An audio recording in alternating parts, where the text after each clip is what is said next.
C'est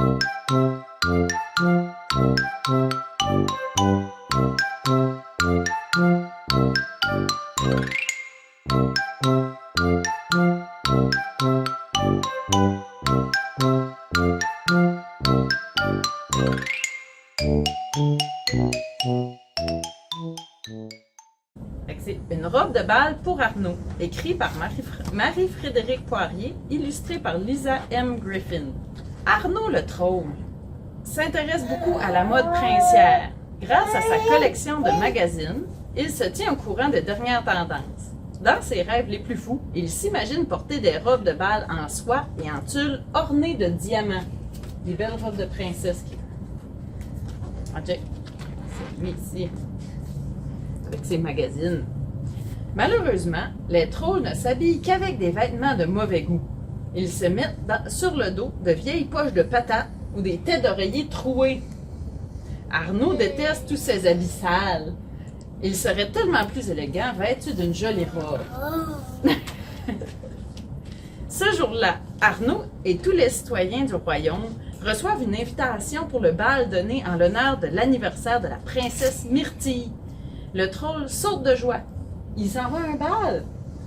Ce sera l'occasion parfaite de revêtir une tenue convenable. Il se précipite vers son placard. Regarde les vêtements. Ils sont tous troués. Catastrophe! Je n'ai rien à mettre, réalise-t-il.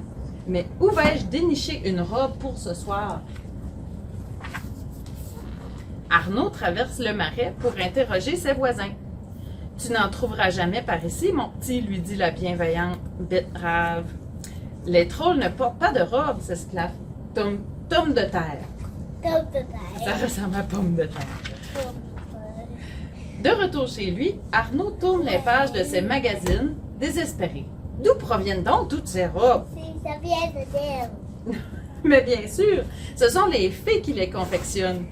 C'est d'une bonne fée marine qu'il a besoin pour lui créer la plus belle toilette de tout le royaume. Une toilette, c'est des vêtements. Le troll découvre alors la publicité de Stella, une célèbre créatrice de mode. C'est elle qui lui faut. Les mains jointes et les yeux fermés, il prononce la formule magique pour l'appeler. Dans un nuage d'étincelles, la fée apparaît au milieu de son logis. Boum! Il y a une fée qui apparaît. Allô? Dans sa maison. Madame Stella, j'ai besoin d'une robe pour aller au bal de la princesse Myrtille. Pouvez-vous m'aider, s'il vous plaît? La fée accepte et demande au petit troll de tourner sur lui-même.